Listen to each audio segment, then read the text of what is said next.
Back in 2015, Nestle lost, hundreds of millions of dollars in just a matter of days. Yeah, it was an absolute crisis. Right. And the crazy thing is, their internal operations hadn't changed at all. Their marketing was completely fine. They didn't just suddenly, forget how to make Maggi noodles. But this totally invisible, uncontrollable force in their environment just shifted overnight. Oh, yeah. And it triggered this massive nationwide ban in India that almost wiped out a staple product. Which is wild, right? Because that event totally shatters this myth of the solitary corporate monolith. What do you mean by that? Well, we love to picture this genius CEO sitting in a boardroom, outsmarting the competition through sheer force of will and, brilliant internal strategy alone. Right, the whole lone wolf business leader idea. Exactly. But the truth is, every single enterprise is anchored to this massive external matrix, and that matrix entirely dictates their survival. So today, for you listening, we are going to learn how to see that invisible matrix. We're doing a deep dive into this incredibly comprehensive stack of source material on the business environment, and it's from the School of Management Studies at IGNOU. It's some really dense but fascinating stuff. It really is. Think of this deep dive into the source material as a masterclass in reading the hidden architecture of the business world. Okay, let's unpack this. By the time we wrap up today, you'll have the framework to look at literally any headline. Like a cultural shift or a central bank policy change? Exactly. And you'll be able to analyze it like a seasoned executive. Because grasping these concepts, it's the ultimate shortcut to making sense of why companies make these seemingly irrational moves. You have to realize that before a business can generate even a single dollar of profit, it has to survive its surroundings. Right. And those surroundings are made up of factors that are entirely external to and just completely beyond the control of the business itself. The experts in the source material actually call these factors the givens. The givens. I love that term. Yeah, because you can't negotiate with them. The text points out that the environment is relentlessly dynamic, it's heavily uncertain, it's incredibly complex, and it's completely relative based on where you operate. And above all, it's interrelated. Interrelated, meaning everything touches everything else. Exactly. You pull a thread in one region, and a whole market unravels in another. Which brings us right back to Maggi noodles. So food inspectors from the Food Safety and Standards Authority of India, they claim they found lead levels exceeding permissible limits. Right. That wasn't a bad marketing campaign. That was a sudden, totally uncontrollable politico-legal shift. A massive one. Yeah, and Nestle was hit with an immediate temporary ban. They were ordered to recall everything, and they were forced to literally destroy thousands of tons of their own product. But wait, what's fascinating here is how they responded. Because if these macro factors are entirely beyond a manager's control, people often ask, well, doesn't environmental scanning just make you a well-informed spectator? Oh, that's a good point. You're watching the storm roll in, but you still can't change the weather. So how is a business supposed to actually fight back? Well, the short answer is you don't fight the weather. You don't. No, you scan the horizon so you can gain a first-mover advantage in adapting to it. A well-informed spectator just watches the rain, right? Yeah. But a strategic manager has already deployed the umbrellas before the first drop even hits. Ah, I see. So with Nestle, they obviously couldn't control the regulatory findings, but they actively scanned the sociocultural environment. They realized that to survive the ban, they had to maintain this deep emotional tether to their consumers. Exactly. So that's why they launched that massive social media campaign, the hashtag #WeMissYou2. It did. Rather than just fighting this dry, boring legal battle in the background, they primed their audience. So when a fresh batch of noodles was finally cleared months later, the market was already actively waiting to welcome them back. It's brilliant. They survived specifically because they understood the layers of their environment. Okay, so we know the storm is coming, but identifying clouds on the horizon doesn't actually tell a CEO how to, batten down the hatches. Right, you need a plan. To navigate this, the source material says we have to peel the environment back layer by layer, moving from the inside out. Like an onion. Like an onion, yeah. So let's start at the absolute core, which is the internal environment. Right. So these are the elements you actually do have authority over. It's your organization's values, its mission, the corporate culture, your human resources, and the raw physical and financial capabilities you possess. So using my sailing analogy, if you are preparing for a storm, The internal environment is the condition of your ship and the training of your crew. That's a perfect way to look at it. You completely control the rigging. Okay, then you step one layer out into the microenvironment, and this is where things get messy. Very messy. Because these forces are external, but they have a really direct, immediate impact on your daily operations. Yeah, you are dealing with specific suppliers, specific customers, and marketing intermediaries, and, crucially, your direct competitors and the public. Right, the source brings up food delivery apps. Think about the intense, hyper-localized rivalry between apps like Zomato and Swiggy. Oh yeah, that's a classic micro-environmental battle. When one slashes delivery fees, the other's internal financial projections are instantly threatened. They are locked in this constant micro-environmental duel. Or look at how the public acts as a microforce. The text mentions how PETA India actively pressured Amul. And Amul is a massive dairy cooperative. Right, huge. And PETA pressured them to start producing vegan milk. Now, that isn't some broad cultural shift. That is a specific public pressure group directly targeting a firm's core product line. Oh, wow. Yeah, and it forces them to publicly defend or adapt their internal strategy. Here's where it gets really interesting, though, because from there, we zoom out to the widest, most intimidating layer, the macro environment. The big stuff. Yeah, these forces do not care about your specific company. They impact everyone, like the economic environment or the politico-legal environment. Like a sudden government ban on polythene bags, for instance. Yes. Yeah. Which instantly forces literally any manufacturing company that relies on cheap plastic packaging to completely reinvent their supply chain overnight or face massive fines. Right, they have no choice. Along with the technological environment where things like artificial intelligence are currently upending entire industries. Totally. Plus the global environment, which is driven by things like crude oil prices and, of course, the demographic and sociocultural environments. The interrelatedness here is just what fascinates me the most. None of these layers exist in a vacuum. Like, let's take India's demographic dividend of youth. Okay. That is a purely demographic fact, a lot of young people. Yeah. But that youth population drives a profound change in the sociocultural environment. Like their tastes and habits changing. Exactly. Specifically, a rapidly growing preference for Western fast food. So that cultural shift forces competitors in the microenvironment to just rush in and build new infrastructure. But they still have to be careful, right? Right. Because McDonald's, even though they were riding that macro trend, they still had to respect deeper local cultural values, which is why they completely avoided selling beef burgers in the Indian market. Oh, that makes total sense. They adapted a Western macro trend to fit a very localized sociocultural reality. And that relativity is the trap so many global corporations fall into. How so? Well, a strategy that completely dominates one sociocultural or politico-legal environment will frequently just crash and burn in another. Right. So, for you listening, try to apply this to a brand you interact with daily. When a new privacy law passes or a massive demographic shift occurs, how agile are their internal capabilities? Yeah, how fast can they re-rig the ship when the macro winds violently shift direction? Exactly, it's a vital question. But let's ground this a bit. How do we translate all this scanning into actual concrete action? Like, we have all this environmental data, but a company still has to make a physical decision at the end of the day. Right. To do that, we have to view the business strictly as an economic transformation unit. A transformation unit. Yeah.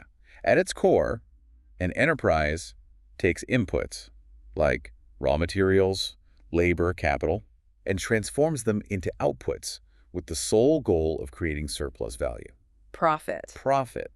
And the central friction in that transformation process is the relative scarcity of resources. You know, I look at this almost exactly like playing a real-time strategy video game. Oh, I like that. Yeah, so you start a game and you have a limited amount of gold and wood. You absolutely cannot build everything on the map. It's impossible. Right, your resources are scarce. Exactly. You have to look at the board and make an immediate rationing decision.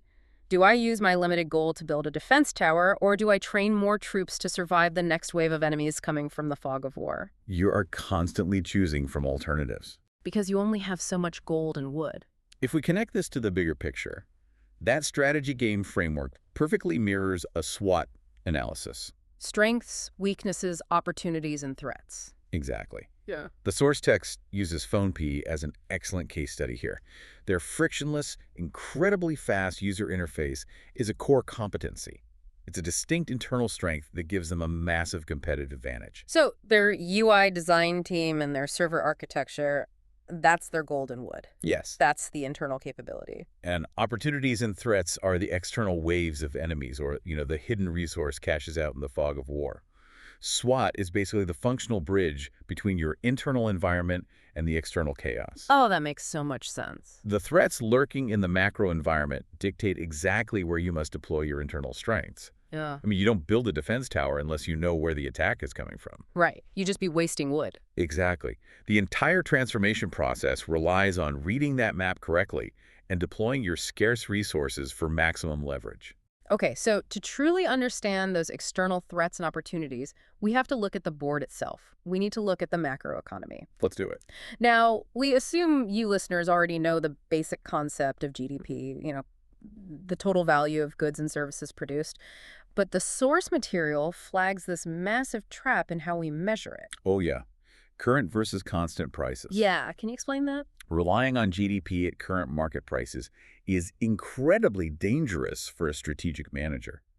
It can create this really powerful illusion of growth. An illusion? Yeah. Like if your national GDP jumps by 10% this year, it might look like the economy is just booming. Consumers have more money. Factories are producing way more stuff. Sounds great on paper. Right. But if that growth is measured at current prices, it might simply be that inflation drove the cost of everything up by 10%.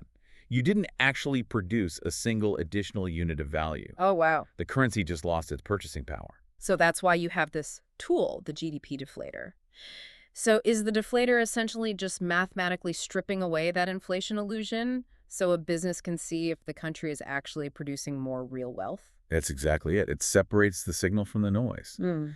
By dividing the market price GDP by the deflator, you get the real GDP at constant prices. Okay. Businesses need to know if the market pie is actually getting bigger or if the slices just cost more. Because if you deploy your scarce internal resources, assuming a booming market, and it's really just inflation, you are expanding into a complete mirage. That is such a crucial distinction, and tied directly into that real growth is aggregate demand.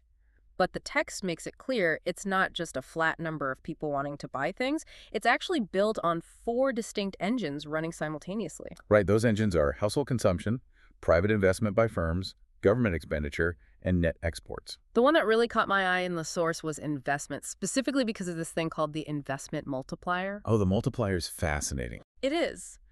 I don't want to get bogged down in the textbook formula, but the actual mechanics of it are wild. It proves that injecting money into an economy is never just a one-to-one transaction. No, not at all. Think of the multiplier as an echo effect. When a firm injects new money into the economy, let's say they make a 100 crore investment to build a new manufacturing facility. Okay, 100 crore. That money doesn't just stop when the factory is built, it echoes. The firm pays that 100 crore to construction workers and contractors, right? Right. So those workers now have a massive surge in household income. And what do? They take that income and they buy groceries and cars and clothes. Oh, I see. Now, the local grocery owner and the car dealership have a surge in new income, which they then go and spend on their own needs. So what does this all mean? An initial 100 crore investment can actually increase the total national income by 200 crore, assuming a multiplier of 2. Or even more, depending on the velocity of the economy. For the micro units, the individual businesses we were talking about earlier, a high investment multiplier means an exploding environment of opportunity. Because there's just more money sloshing around. Exactly. A single massive infrastructure project by the government or a major corporation creates this shockwave of disposable income that washes over the entire microenvironment. But wait, where does all that multiplying money actually flow?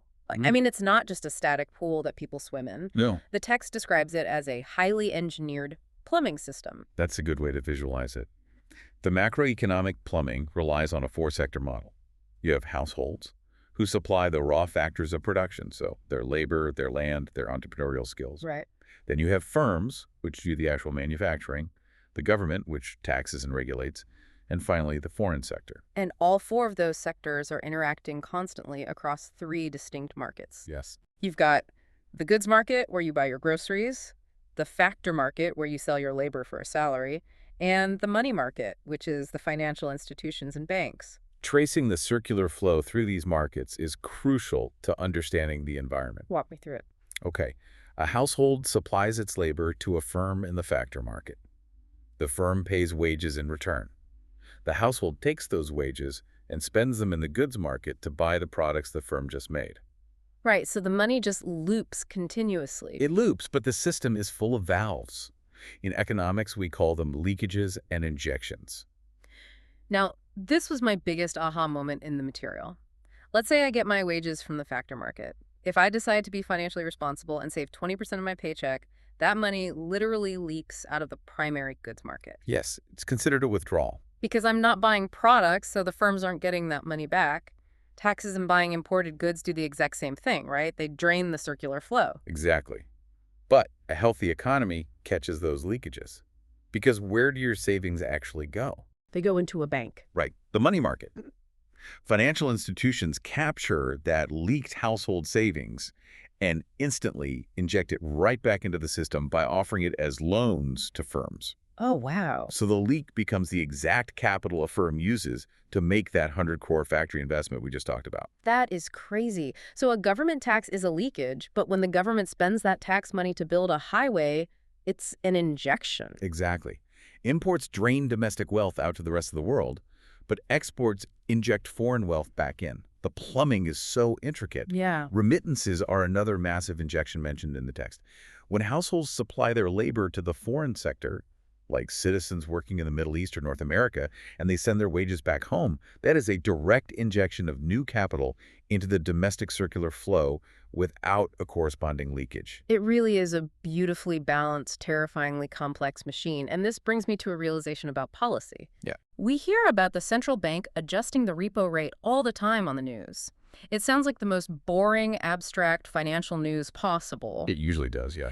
But if the central bank raises that rate, making borrowing more expensive for commercial banks, they are literally reaching into this plumbing and closing a valve. This raises an important question, and you've connected the entire system perfectly. When the repo rate rises, loans become expensive. So firms stop borrowing the leaked savings. The injections slow down drastically. Exactly. The multiplier effect weakens.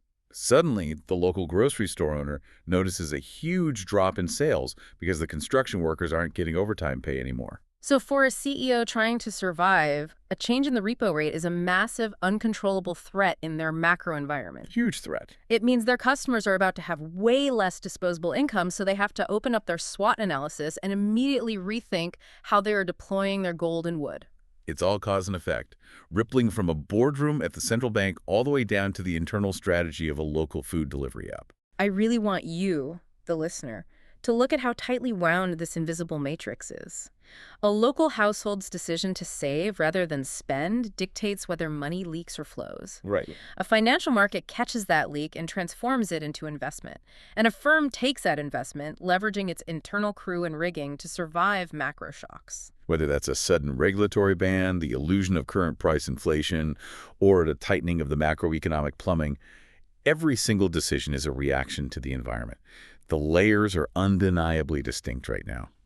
But I want to leave you with something to consider moving forward, something to really mull over. Oh, okay. We've defined the boundaries between internal capabilities and the external environment today. But what happens when a monolithic technological shift like generative artificial intelligence hits every single layer simultaneously? Oh, man. Imagine AI disrupting the factor market by fundamentally altering the value of human labor while instantly changing the investment multiplier by shifting how capital is deployed and completely rewriting the sociocultural values of the household sector regarding work identity.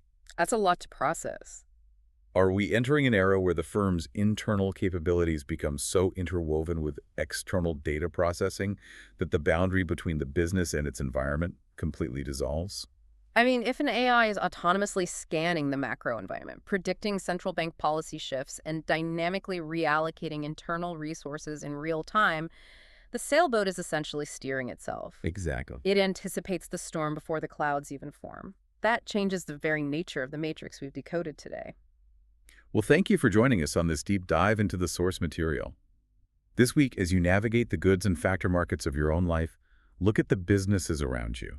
Try to spot the invisible environmental pressures dictating their moves. Keep scanning the horizon, and we'll catch you next time.